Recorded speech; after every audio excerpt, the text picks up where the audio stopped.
Hey Suncrest, my name is Lou Pizzicello and I'm a pastor here at Community Church in Babylon on Long Island. We like to say we're a church for people who don't go to church. So that means you can belong before you believe and you've got permission to be in progress.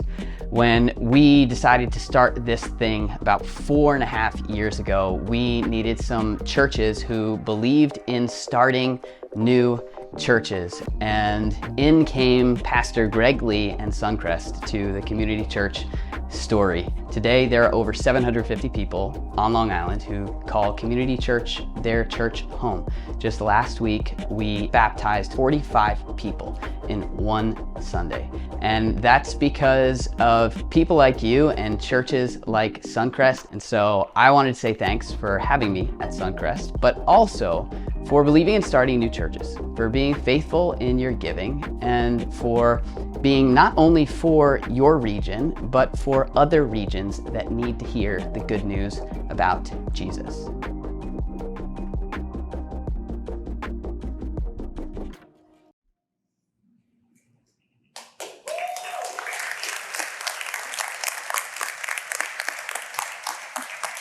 Well, thanks for having me here today. It's a privilege to be back here. I've got a question for you before we get started. Has anyone ever had pancakes for dinner? Anybody? Yeah. So I remember growing up, there were a few times in my house. No one saw it coming. We weren't expecting it. We weren't planning for it, but we sat down at the dinner table ready for like a more common dinner, and my mom brought out pancakes, and it was pure magic, right?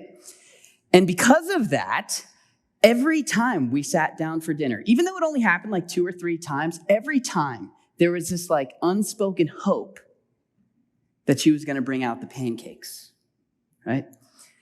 When Greg Lee comes to speak at Community Church, it's like having pancakes for dinner, all right? It's only happened a few times, and nobody was expecting it. But now, every week, there's this unspoken hope. You can feel it in the room. They're like, is it that guy from Suncrest? And so it's exciting. And I say that only to say that you are part of a remarkable church with remarkable leaders. And we really would not be doing what we're doing over there if you were not doing what you're doing over here. So thank you. Thank you. You are part of something so much bigger than what's happening here at Suncrest.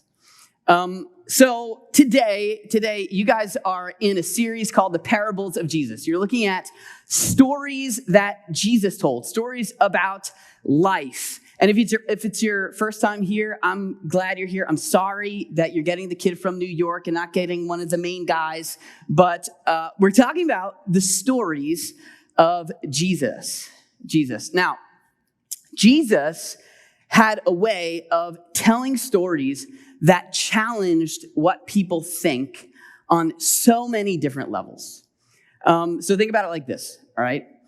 If I were to ask you to picture your kindergarten teacher, what would you picture, right? Think about your kindergarten teacher. Really go there.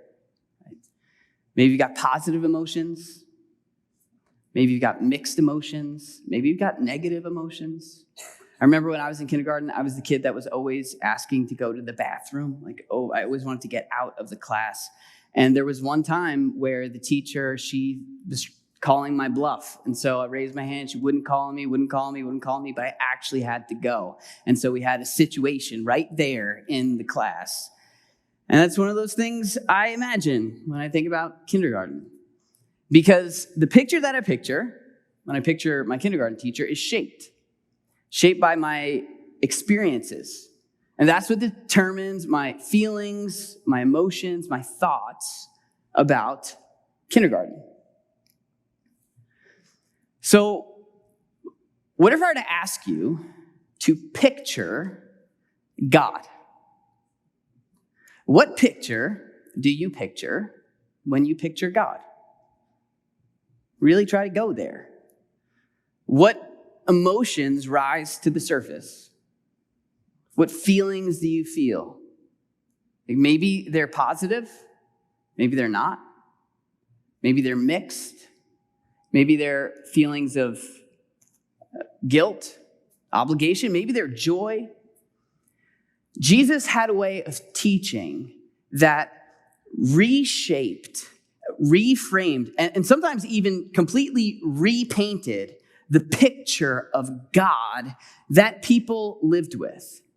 And so what I want to ask you to do in the time we have left today, as we talk about these stories that Jesus told, is to hold that picture that you picture of God in your mind as you see these stories unfold. And as maybe Jesus reframes and repaints that picture of God in your mind.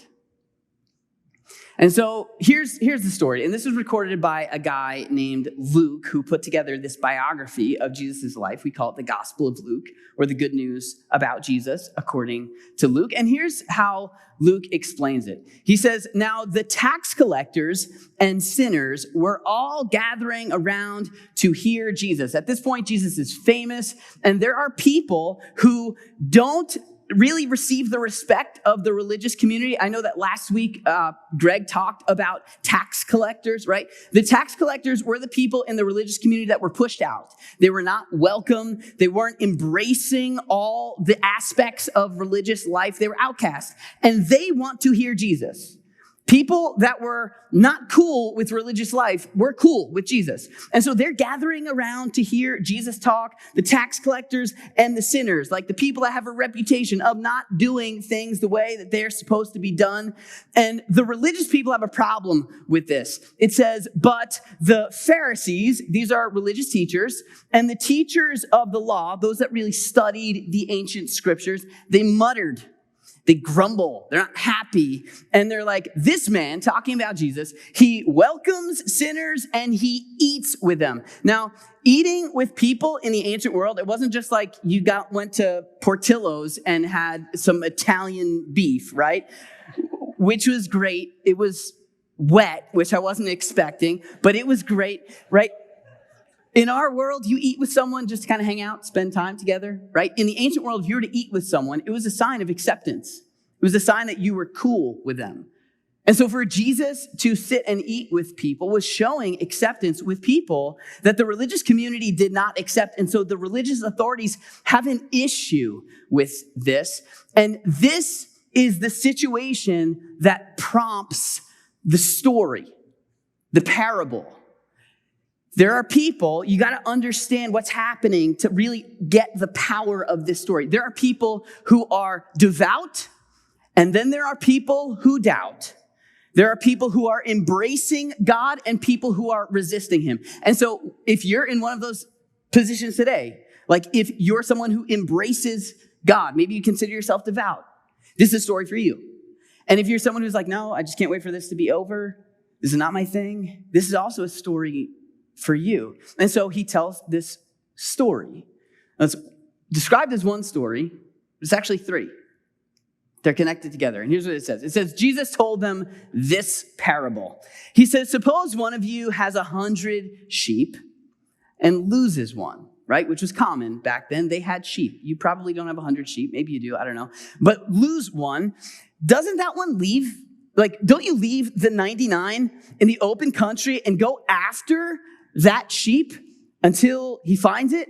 Like, don't you do that? And they're like, "Yeah, like that's common sense, of course. You leave the 99 and you go get the one." And then what happens? He says, "And then when he finds it, he joyfully puts it on his shoulders and he goes home, and then he calls his friends and neighbors together and he says, 'Rejoice, like celebrate with me. I have found my lost sheep.'" And they're like, "Yeah, we do that. It is a big deal. We lose one of them, but then we find him. We're so relieved. Like, it's great, right?" And then he says, I tell you, and here's like the aha moment. He says, "I tell you that in the same way, there will be more rejoicing in heaven, in the spiritual world, over one sinner who repents than over 99 persons who do not need to repent." Now, this phrase here, "sinner who repents," this is just loaded with like religious emotional baggage, or at least it is for me,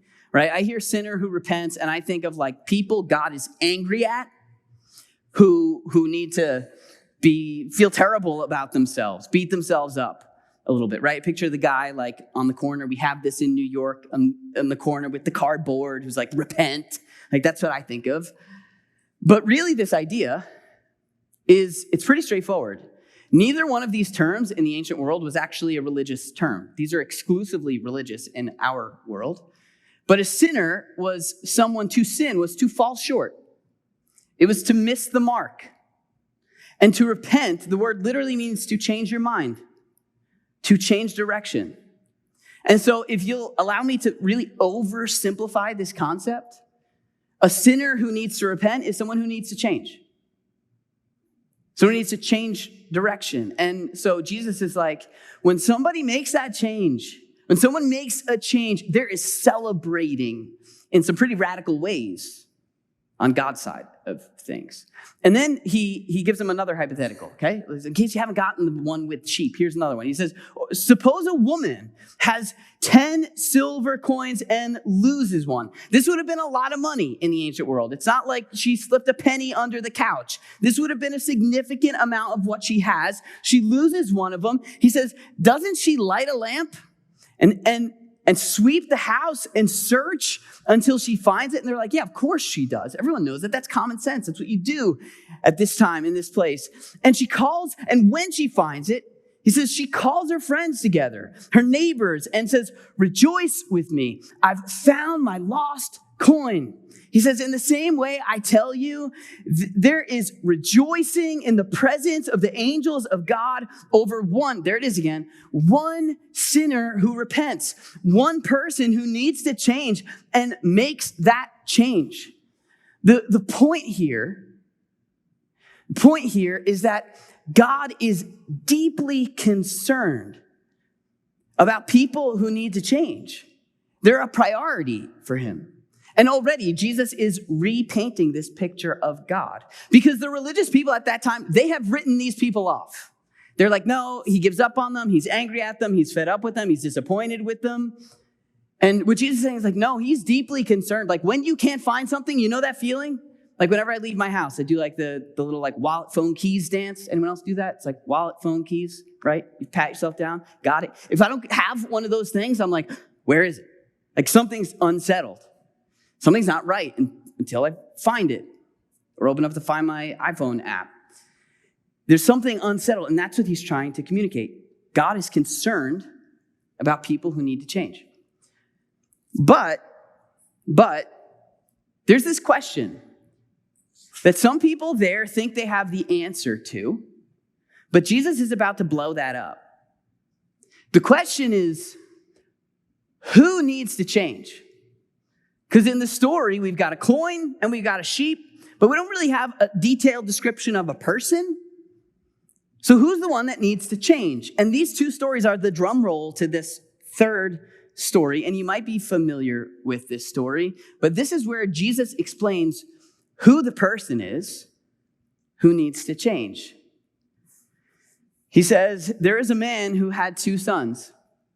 The younger one said to his father, Father, give me my share of the estate.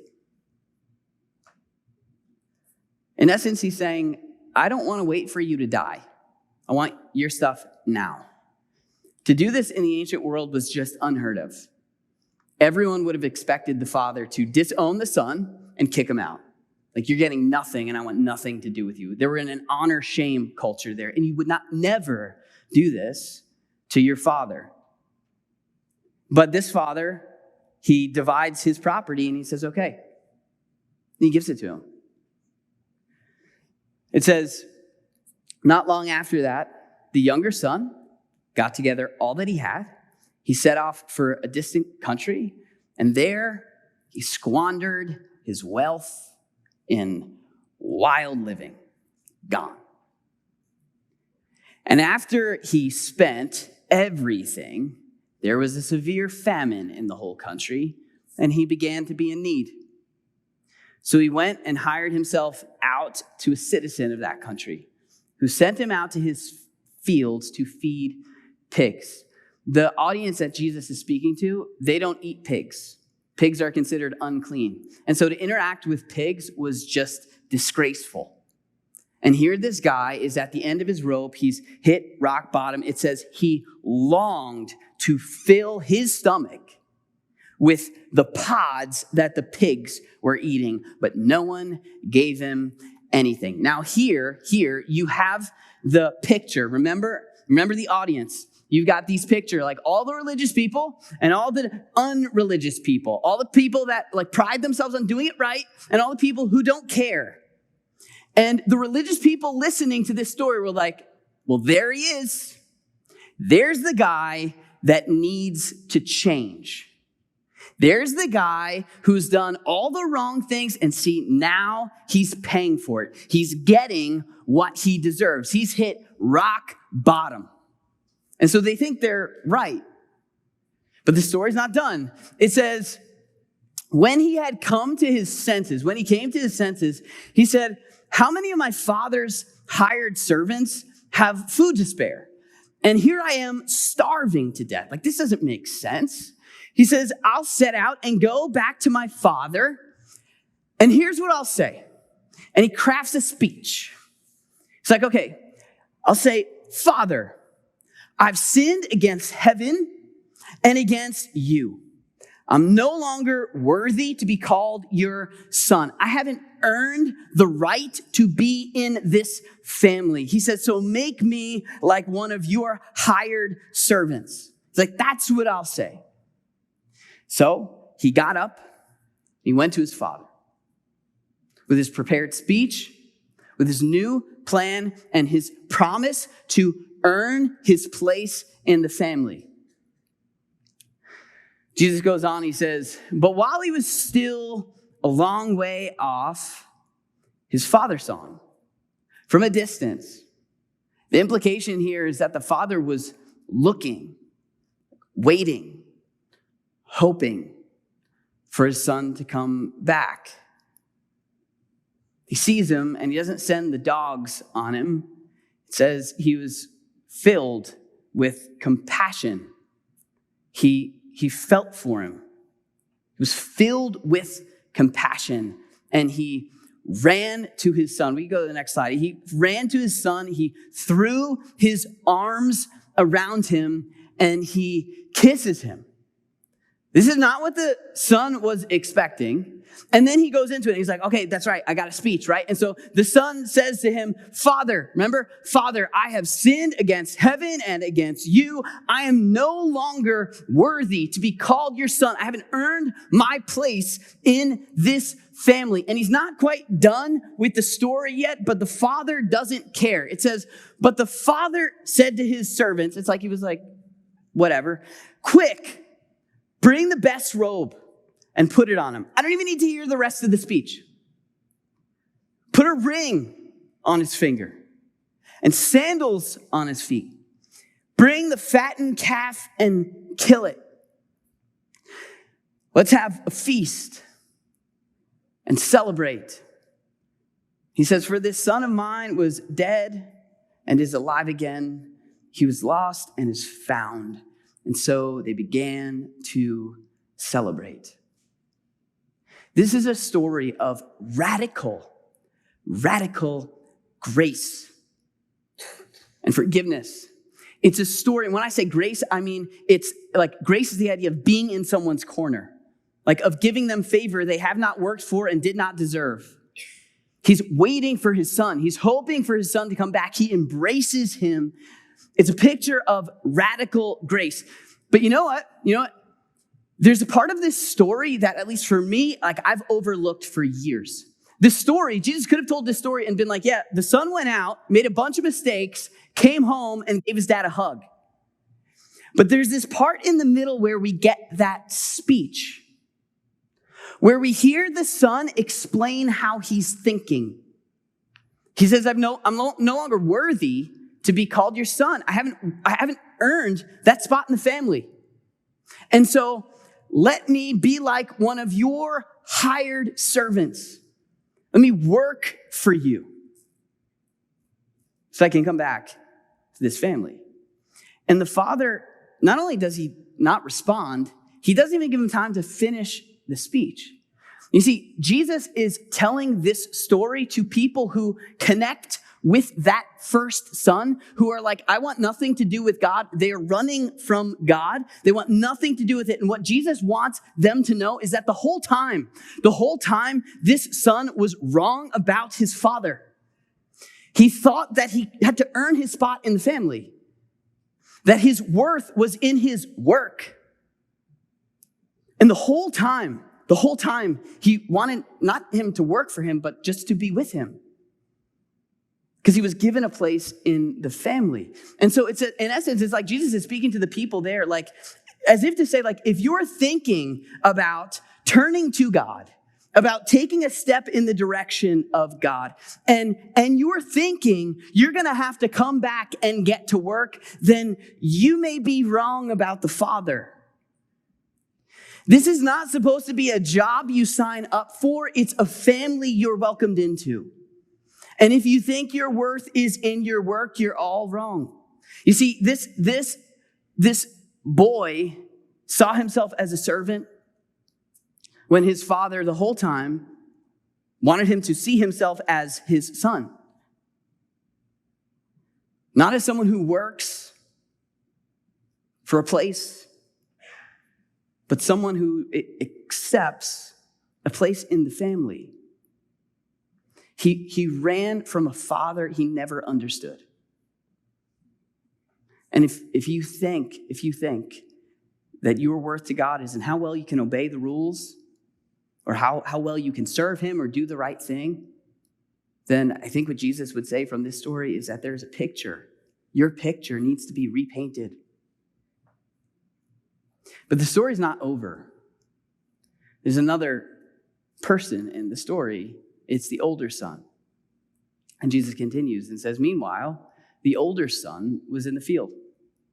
When he came near the house, he heard music and dancing. You can hear the cha-cha slide. And he called one of his servants and he asked him, what's going on?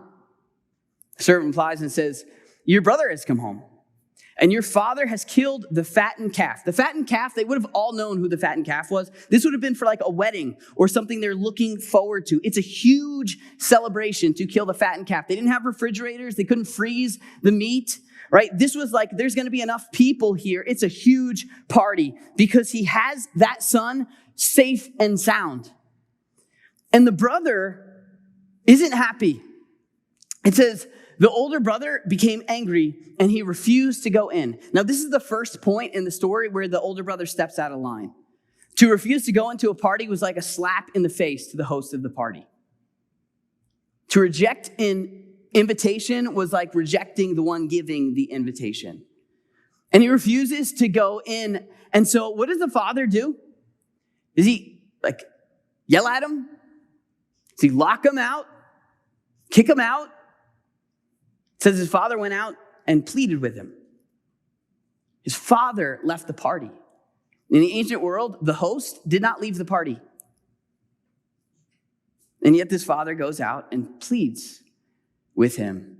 The older brother is angry and he's got a speech for his father. It's a very telling speech. He says, look, all these years I've been slaving for you and never disobeyed your orders.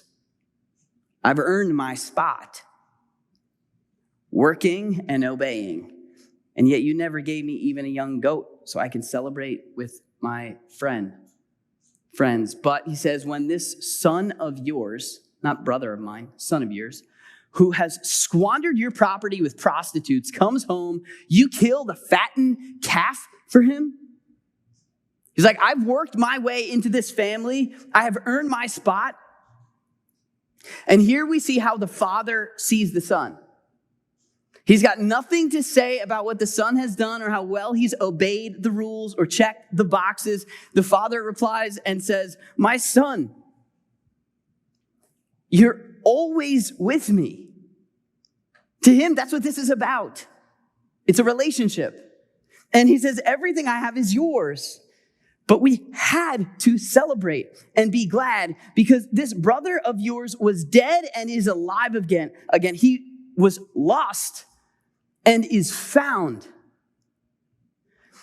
Remember, Jesus is telling this story to religious people and non-religious people, to the ones who go to church every Sunday and to the ones that you can't drag there without an argument, right? The people who do it all right and the people who do it all wrong by society's standards. And we've already covered what people think about those that aren't obeying the rules, but what Jesus wants the religious people there to know, those who are checking all the boxes and obeying all the rules and finding their worth in that, this son too was wrong about his father. I've been slaving and never disobeyed your orders. He saw himself as a servant, not a son. He thought his work was in his worth. And so what's interesting to me is that you have one son who runs from a father he never understood. But Jesus includes another son who stays with a father that he never understood. In other words, you may have been in the church world for your whole life, for years. And to you, Jesus would say, if you think what makes you good with God is your ability to obey the rules and do the things, then you too need to repaint, reshape, reframe the picture that you picture when you picture God.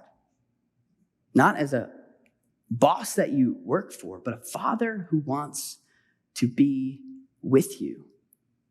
Now, I would suggest to you, if your faith feels heavy, if it feels like a job, if you wish you could just press pause on your Christianity to breathe, if it feels like an obligation instead of a privilege, if it's driven by guilt and not gratitude,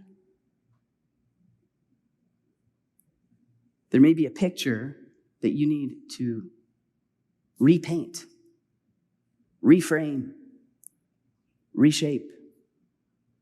God is a father who wants to be with you.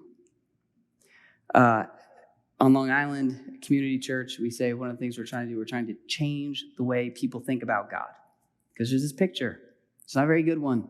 But angry, power-hungry, rule-giving dictator who leverages guilt and just wants you to do the right thing and feel bad about yourself when you don't. And so we try to change that. And there was someone who came to church and things started to make sense to her. And I asked her, I was like, have you changed the way that you think about God? She stopped for a minute. She said, I've changed the way I think God thinks about me. And for me, that's what it's all about. That's the thing. There's another aspect, though, of this whole thing. If you look at all the people that are lost and are found, all the things, objects that need to change, all of the things that need to be someplace where they're not, right? All the areas of possible improvement. Do you see how God is responding to every single one of those? There are two things he's doing throughout all three stories. He is pursuing and he's celebrating. Pursuing. He pleads with the son who won't go into the party. He runs to the son who's finally returning home. He sweeps the house and searches for the lost coin. He goes after the lost sheep. He is radically pursuing change. He is radically pursuing the good that he wants in the lives of the people that he loves. And when they find it, he is celebrating, pursuing good and celebrating it when he sees it. I don't know about you, but for me, when I picture God, my struggle is to think God is annoyed with me when I need to change and appeased when I finally do. Come on, what's your issue? And it's about time. And yet here we see one who, like a father who wants good for his children. He's pursuing that good and thrilled, celebrating, rejoicing, throwing parties when that good is finally realized. And if that's not the picture, if that's not a picture, then there's so much more for you to see. God is pursuing you. When you think about the change in your life that you need to make, if you feel guilt, that's off. If it feels heavy, if it feels like anything else than a father who is in your corner and wants good for you, there is a picture that is so much better for you to see. Last story, and then I'm out of time. My daughter, she's 10 years old, and this winter we went skiing for the first time. And I wanted to be able to do it with her. We were thrilled, so we sent her to a little course where they taught her all the things about skiing because I don't really know what I'm doing. She didn't either. So it was her first time ever. She's learning the basics. And she's there for a day. And then the next day, we had the chance to ski together. And we're doing the bunny hill all day. And I'm rooting for her. I'm cheering her on. I'm excited for her. She wants to go up the big one, right? Because it wasn't enough to just be on the bunny hill. So we're going to go up the lift. It's the last run of the day. The lights are on. We're night skiing. Should have packed it up, didn't. We get on the lift, we get to the top, and I'm rooting for her. I'm nervous, but I'm rooting for her. I want it for her. And if you don't know skiing, you kind of got to do like turns, like go back and forth, because that's how you control your speed. If you don't turn, you go fast, lose control, bad things happen. Well, I'm watching her and I'm behind her and she's doing her turns and we're making it. We're going down the big one, big mountain, and there's this ledge. The trail's like this, and there's a ledge. There's up the mountain, there's down the mountain, and there's the ledge. And I'm like, okay, here it is. Here's the ledge. And watch her. She's making the turn. But then there was someone in front of her that got in the way. And so for a split second, she did not turn. And she's going straight toward the ledge. And I'm yelling behind her, make the turn. Make the turn. And my voice gets louder and louder. Make the turn. And she's not making the turn. And I'm watching her, and she goes right off the edge. And you know where I went? I went off the edge after her because I'm her father. I went off the edge in pursuit of her. I could have said, she didn't listen. I told her to make the turn. She didn't. So now I'm writing her off. But that's not what a father does. They go after their kids. And so thankfully she went off. She was fine. We both hit a bank and we were okay. And I dusted her off and we went back down and we celebrated. But maybe you feel like you've gone off the edge. And when you picture how God pictures that, you feel like he's written you off. Disappointed, annoyed. Our story is about a God who gave his life for you, in pursuit of you. When you go off the edge, he goes after you. And if that's not the picture that you picture, then your picture is not good enough. Well, I really hope that was helpful for integrating faith with life. Listen, if you're in Northwest Indiana, I'd love to have you join us in person. Head over to suncrest.org and plan your visit.